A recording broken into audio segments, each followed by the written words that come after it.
మన దేశానికి మాల్దీవులకు మధ్య జరిగిన ఇటీవల రచ్చ మీకు తెలుసు. నేను కూడా దానిపైన ఇప్పటికే 2-3 వీడియోలు పెట్టాను. తెలియని వారి కొరకు ఒక్కసారి గుర్తు చేసేది, మాల్దీవ్స్ గవర్నమెంట్లో ఉన్న జూనియర్ మంత్రులు 3 మన ప్రధానమంత్రి నరేంద్ర మోడీ పైన, భారతీయులపైన చాలా అభ్యంతరకరమైన రీతిలో వ్యాఖ్యలు చేశారు. ఈ వ్యాఖ్యల నేపథ్యంలో భారతదేశం నుంచి పెద్ద రియాక్షన్ వచ్చింది సోషల్ మీడియా నుంచి. మాల్దీవ్స్కు వెళ్ళేవారు చాలామంది తమ పర్యటనలు రద్దు చేసుకున్నారు, తమ రిజర్వేషన్లను క్యాన్సిల్ చేసుకున్నారు, ఫ్లైట్ టికెట్లు క్యాన్సిల్ చేసుకోవాలి, బాయ్కాట్ మాల్దీవ్స్ అంటూ ఒక పెద్ద సోషల్ మీడియా ఉద్యమం సాగింది.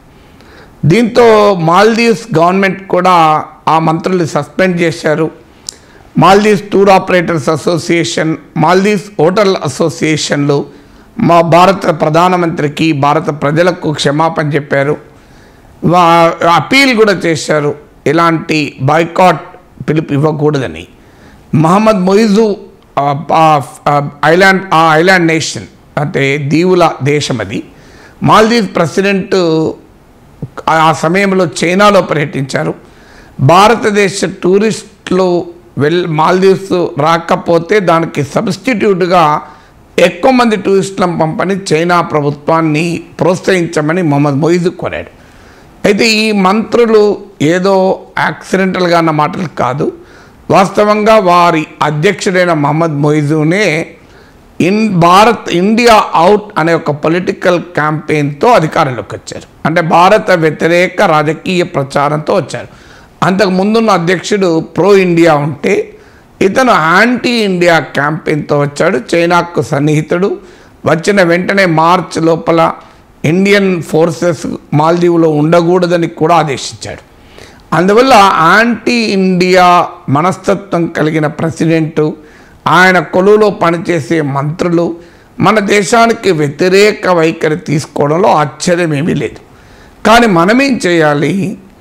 మనము బాయ్కాట్ మాల్దీవ్స్ అనే పిలుపు ఇవ్వడం వల్ల ఇండియన్ ఇంట్రెస్ట్లు నెరవేరుతాయా, మాల్దీవ్స్లో ఉన్న యాంటీ ఇండియన్ ఇంట్రెస్ట్లు లాభపడతాయా అనేది మనకు అర్థం కావాలి.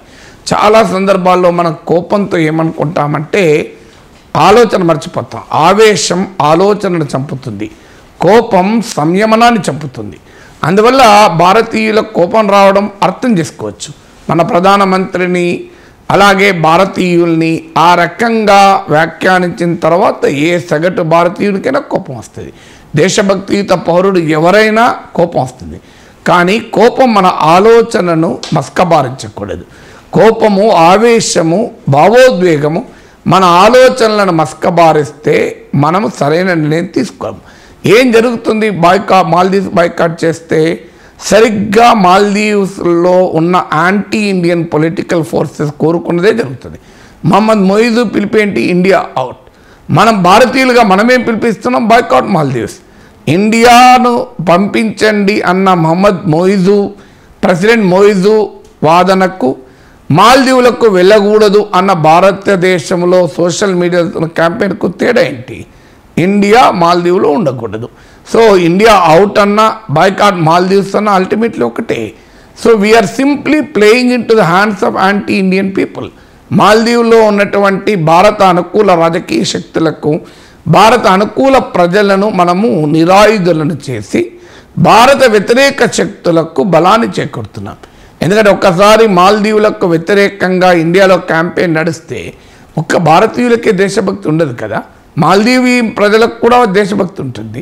ఒక్క భారతదేశంలోనే రెచ్చగొట్టే రాజకీయ నాయకులు ఉండరు కదా, మాల్దీవుల్లో కూడా రెచ్చగొట్టే రాజకీయ నాయకులు ఉంటారు. భారత వ్యతిరేక రాజకీయ శక్తులు, సామాజిక శక్తులు, ఇస్లామిక్ మత ఛాందసవాదులు, తీవ్రవాదులకు ఇది ఒక అద్భుతమైన అవకాశం. చూడు, మన దేశాన్ని బహిష్కరించండి అని అంటున్నారు కనుక మనం భారత్కు వ్యతిరేకంగా ఉండాలి అని. అందువల్ల ఆవేశంతో ఆలోచన లేకుండా మనం ఇస్తున్న బాయ్కాట్ మాల్దీవ్స్ పిలుపు అల్టిమేట్గా it is playing into the hands of anti Indian forces. మాల్దీవుల్లో ఉన్న భారత వ్యతిరేక శక్తులకు బలాన్ని చేకూరుస్తోంది. వాళ్ళు ఏం చేస్తారు? అప్పుడు ఆటోమేటిక్గా మాల్దీవ్స్ చైనాకు దగ్గరకు అవుతారు. అంటే భారత్ దూరం చేసుకుంటే మనం ఒక్కరే ఆప్షన్ లేదు. అఫ్కోర్స్ ఇండియా మాల్దీవ్స్కు సన్నిహితం, జాగ్రఫికల్గా దగ్గర కావచ్చు, కానీ మాల్దీవులకు భారతదేశం దూరం అయితే భారత్కు మాల్దీవులు కూడా అంతే దూరం అవుతుంది. మనకు అర్థం కావాల్సింది, నీ ఇండియా టు మాల్దీవ్స్ డిస్టెన్స్ ఎంతో మాల్దీవ్స్ టు ఇండియా డిస్టెన్స్ అంతే. మనకు మాల్దీవ్స్కు మన డిస్టెన్స్ పెంచుకుంటే మాల్దీవ్స్ కూడా ఇండియాతో డిస్టెన్స్ పెంచుకున్నప్పుడు ఈ ప్రాంతంలో competing power China. Already Pakistan, Afghanistan, Sri Lanka దేశాలతో చైనాకు సన్నిహిత సంబంధాలు ఉన్నాయి. ఇండియన్ సబ్ కాంటినెంట్లో చైనీస్ ఫుట్ ప్రింట్ పెరుగుతుంది. సో ఈ పరిణామం అల్టిమేట్గా చైనా ప్రయోజనాలని కూడా నెరవేరుస్తుంది. సో అందుకే ప్రెసిడెంట్ మొయిజు అదే సమయంలో చైనా వెళ్ళాడు. చైనా ముందుకు వచ్చింది, ఎందుకంటే ఇవాళ మాల్దీవులను సందర్శించే పర్యాటకుల్లో ఎక్కువ మంది Russians, second place Indians, third place Chinese. Covid టైంకు ముందు చైనీస్ మనకన్నా ఎక్కువ ఉండే, కానీ ఇటీవల చైనీస్ కన్నా ఇండియన్స్ పెరిగారు. సో ఇప్పుడు మళ్ళీ మనం ఏం చేస్తున్నాం, బాయ్కాట్ మాల్దీవ్స్ అనే పిలుపు ద్వారా మాల్దీవుల్లో చైనా వారి సంఖ్యను పెంచి, చైనా టూరిస్టుల ప్రాధాన్యతను పెంచి, చైనా స్ట్రాటజిక్ ఫోల్డ్లోకి, వ్యూహాత్మక కౌగిల్లోకి ఓ కీలకమైన మాల్దీవుల దేశాన్ని పంపిస్తున్నాం. ఇది మనకు నష్టం కదా. అంటే భారత వ్యతిరేక శక్తులకు బలాన్ని చేకూర్చడంతో పాటు డిప్లొమాట్గా మన బలాన్ని తగ్గించుకొని చైనా బలాన్ని ఈ నైబర్హుడ్లో మనం పెంచుతున్నాం. అందువల్ల ఆవేశంతో చేసే పనులు ఏ రకమైన పర్యవసనాలు ఉంటాయని. మాల్దీవ్ చిన్న దేశమే కావచ్చు, కానీ ఇండియన్ ఓషన్లో ఉన్న అనేక దీవుల సమాహారం. సో మిలిటరీ స్ట్రాటజిక్ కారణాల రీత్యా చాలా కీలకమైన భౌగోళిక ప్రాంతం. ఆల్రెడీ ఇస్లామిక్ ఫండమెంటలిస్టులు బలాన్ని పెరుగుతున్నది. ఇస్లామిక్ ఫండమెంటలిస్టులకు, తీవ్రవాదులకు మాల్దీవ్స్ స్థావరమయ్యే ప్రమాదం కూడా ఉంది. దాన్ని మనం కోరుకుందామా? అందువల్ల బాయ్కాట్ మాల్దీవ్స్ కాదు, ఫ్లడ్ మాల్దీవ్స్ అని పిలిపియాలి. అంటే మాల్దీవులు భారత పైన ఆధారపడడం తగ్గించే పని మనం చేయకూడదు. భారతీయుల పైన మాల్దీవ్స్ ఆధారపడే అవసరాన్ని పెంచాలి. ఇప్పుడు ఇండియన్ టూరిస్టులు పెరిగారనుకోండి, ఎందుకంటే టూరిజం మాల్దీవ్ జీడిపిలో ప్రత్యక్షంగా 20% అంటారు, పరోక్షంగా తీసుకుంటే 80% మీకు మాల్దీవ్ జీడిపి టూరిజం పైన ఆధారపడి ఉంటుంది. Indian tourist around 11% of the total tourist into Maldives. అందువల్ల టూరిజం పైన అంత ఆధారపడ్డ దేశం ఇండియన్ టూరిస్టుల పైన ఎక్కువ ఆధారపడ్డారనుకోండి, మాల్దీవ్లో ఎవడు అధికారంలోకి వచ్చినా యాంటీ ఇండియన్ స్టాండ్ తీసుకునే అవకాశం ఉండదు. అందువల్ల ఎవడో పనికి మాలిన 3 డిప్యూటీ మంత్రులు అంటే దాన్ని మనం క్రెడిబిలిటీగా తీసుకుంటే వాడికి విలువ పెంచిన వాళ్ళమైతే వాళ్ళ ప్రెసిడెంటే, ఇండియా వ్యతిరేక ప్రెసిడెంటే సస్పెండ్ చేశాడు. అందువల్ల why do we give credence to those 3 ordinary ministers? Maldive క్యాబినెట్లో ఎవడో 3 మా బుర్రలేనోడు ఏదో మాట్లాడితే దానికి మనం అంత విశ్వసనీయత ఇస్తే వాడి క్రెడిబిలిటీని పెంచిన వాళ్ళమవుతాం.